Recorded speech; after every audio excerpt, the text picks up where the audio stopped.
इस वीडियो में हम आपको बताएंगे कि डिजिटल मल्टीमीटर की सहायता से विभिन्न कंपोनेंट को किस प्रकार से टेस्ट किया जाता है। इसके अलावा डीसी वोल्टेज या एसी वोल्टेज को किस प्रकार मेजरमेंट किया जाता है। एक मल्टीमीटर जैसा कि आपको पता होगा कि इसमें बहुत सारे फंक्शन होते हैं। आप डीसी वोल्टेज, एसी करंट या डीसी करंट चेक कर सकते हैं। इसके अलावा आप कंटिन्यूटी टेस्ट कर सकते हैं या रेजिस्टेंस की वैल्यू, कैपेसिटर की वैल्यू या ट्रांजिस्टर, इन सबको आप इसमें मल्टीमीटर में चेक कर सकते हैं। तो मैं आपको बताऊंगा इस वीडियो में कि मल्टीमीटर की सहायता से विभिन्न मेजरमेंट किस प्रकार से किए जाते हैं। तो जो भी मेजरमेंट आपको करना हो, इस मल्टीमीटर में अलग अलग रेंज बनी होती है, सिंबल बने होते हैं। तो जैसे मान लो यदि आपको इस मल्टीमीटर में यदि मान लो आपको, सबसे पहले मैं बताता हूँ रेजिस्टेंस मेजरमेंट किस प्रकार किया जाता है।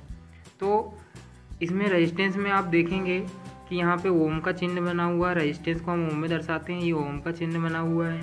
तो ये जो येलो कलर की जो रेंज है 200 से लेकर के 200 मेगा ओम तक के लिए हम इस मल्टीमीटर का यूज़ कर सकते हैं। 200 ओम से लेकर के 200 मेगा ओम तक।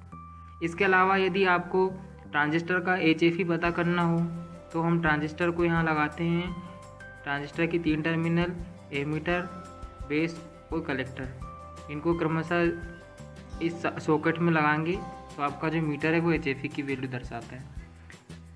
ठीक है। इसी प्रकार जैसे यदि हमें इस मल्टीमीटर की सहायता से डीसी वोल्टेज मेजरमेंट करना है तो ये जो नोब है, इसको आप नोब को इस रेंज में लाएंगे, वोल्टेज की रेंज में लाएंगे, डीसी वोल्टेज की, जो कि 200 मिली वोल्ट से लेकर के 1000 वोल्ट तक मेजरमेंट कर सकता है। ठीक है। इसी प्रकार जैसे यदि आपको एसी वोल्टेज मेजरमेंट करना है तो 2 वोल्टेज से लेकर के 750 वोल्टेज तक इससे हम मेजरमेंट कर सकते हैं। इसके अलावा यदि आप एसी करंट मेजरमेंट करना चाह रहे हैं तो 220 एम्पियर से लेकर के 20 मिली एम्पियर तक इसमें आप एसी करंट मेजरमेंट कर सकते हैं। यदि आपको डीसी करंट मेजरमेंट करना है तो 2 मिली एम्पियर से लेकर के 20 मिली एम्पियर तक डीसी करंट मेजरमेंट कर सकते हैं। और इसी मल्टीमीटर की सहायता से आप 20 नैनोफैराड से लेकर के 200 माइक्रोफैराड तक कैपेसिटेंस की वैल्यू चेक कर सकते हैं। तो सबसे पहले मैं आपको बता दूं कि यदि हमें रेजिस्टेंस मेजरमेंट करना है तो रेजिस्टेंस मेजरमेंट करने के लिए आप इस पॉजिटिव लीड को, कंटिन्यूटी वाली लीड होती है ये, या जिस पे 750 वोल्ट एसी लिखा हो, इस पर लगा दें। ये कॉमन लीड होती है हमारी। इस कॉमन लीड को आप ये जो कॉमन लिखा हुआ है, इस कॉमन लीड पे लगा दें। उसके बाद आपके रेजिस्टेंस के अकॉर्डिंग जो भी आपका रेजिस्टेंस मान है उसके अनुसार आप यहाँ पे रेंज दी हुई हैं, उस रेंज को लगा दें। यदि आपको अंदाज़ा नहीं है कि आपका रेजिस्टेंस का मान क्या है तो सबसे पहले आप सबसे बड़ी रेंज में सिलेक्ट करें। तो यहाँ पे ये रेजिस्टेंस है, मान लीजिए मुझे इसका रेजिस्टेंस का मान ज्ञात नहीं है कि ये कितने मान का है, तो मैं सबसे पहले 200 मेगा ओम से सिलेक्ट करता हूँ। ऐसा इसीलिए करते हैं हम, ताकि यदि हम मान लो यदि करंट मेजरमेंट कर रहे हैं तो यदि मान लो हम छोटी रेंज से सिलेक्ट करेंगे तो कई बार वो रेंज ख़राब होने की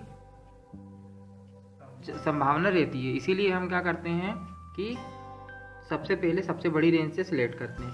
तो यहाँ पे चूँकि रेजिस्टेंस ये बहुत कम है तो इसीलिए काफ़ी कम मान दिखाएगा, दशमलव में मान दिखाएगा। इसके बाद फिर आप इसे थोड़ा वो कम कर लीजिए, फिर एक बार इसे मेजरमेंट करके देखिए, अभी भी ये 0 में बता रहा है। फिर आप इसे और कम कर सकते हैं।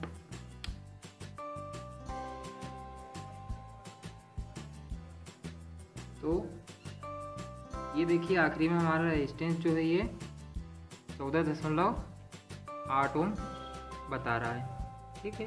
तो इस रेजिस्टेंस का मान कितना है, 14.8 ओम।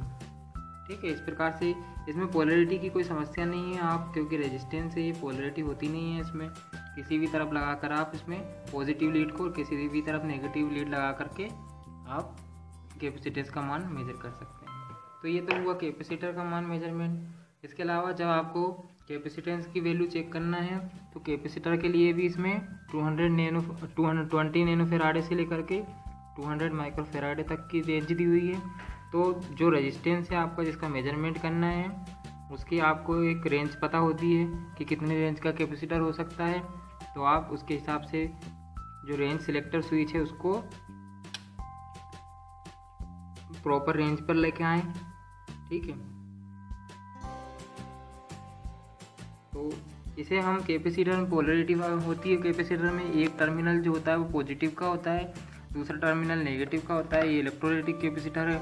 इसकी पहचान ये है नेगेटिव टर्मिनल की कि नेगेटिव टर्मिनल जो है उस पर ये माइनस चिन्ह लगे होते हैं। तो ये माइनस चिन्ह जिस पे लगा होता है उसके बगल वाला टर्मिनल जो है वो नेगेटिव होता है और दूसरा जो है वो पॉजिटिव होता है। इसके अलावा जो लीड बड़ी होती है वो पॉजिटिव की रहती है, जो लीड छोटी होती है वो नेगेटिव की होती है ना।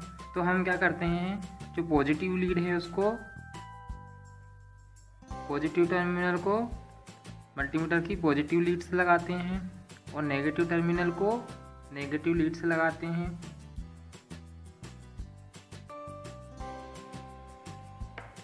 इसके अलावा हमें इसमें थोड़ा रेंज लीड को चेंज करना पड़ेगा। ये जो कैपेसिटर लिखा हुआ है, ए में कैपेसिटर लिखा हुआ है, यहाँ पर आपको पॉजिटिव लीड को लगाना पड़ेगा, तभी आप कैपेसिटर मेजरमेंट कर सकते हैं, अन्यथा कैपेसिटर का मेजरमेंट नहीं कर सकते आप।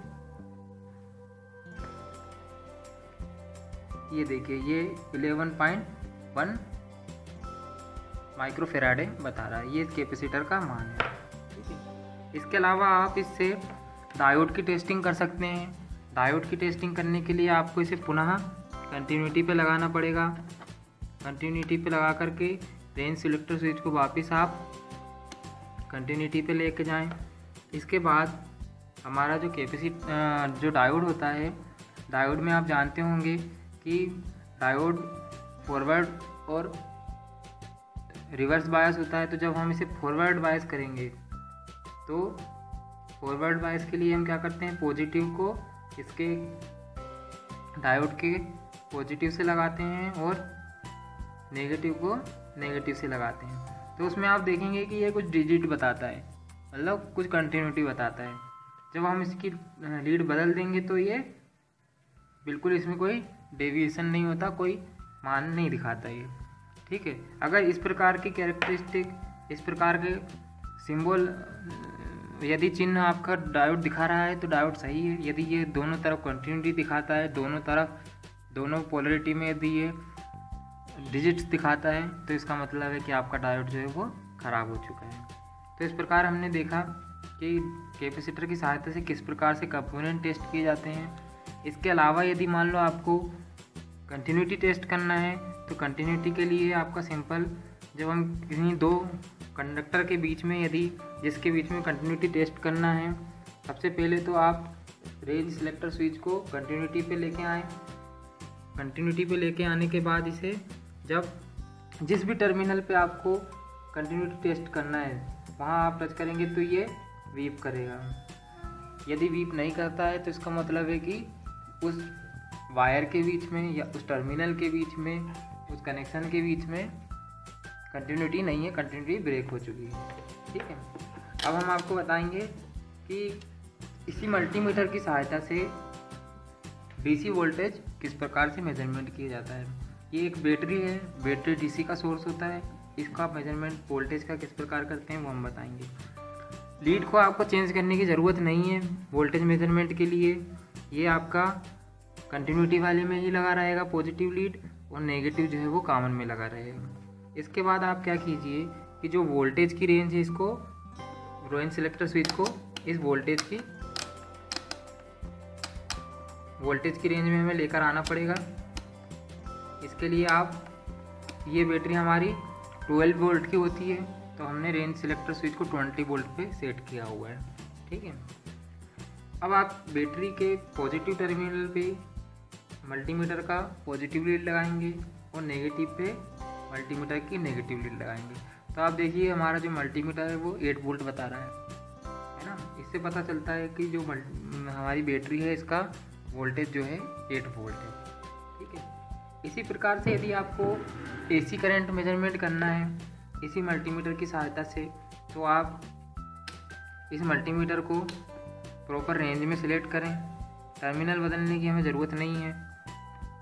देखिए हमें 220 वोल्ट मेजरमेंट करना है, हम सप्लाई मेजरमेंट करेंगे। यहाँ पे घर की सप्लाई आपको मेजरमेंट करके बताएंगे। तो ये हमारी 220 वोल्ट है जो कि 200 से ज़्यादा है, इसीलिए हम रेंज सिलेक्टर स्विच को 750 वोल्ट पे सेट करेंगे। इसके बाद ये जो टर्मिनल है इसको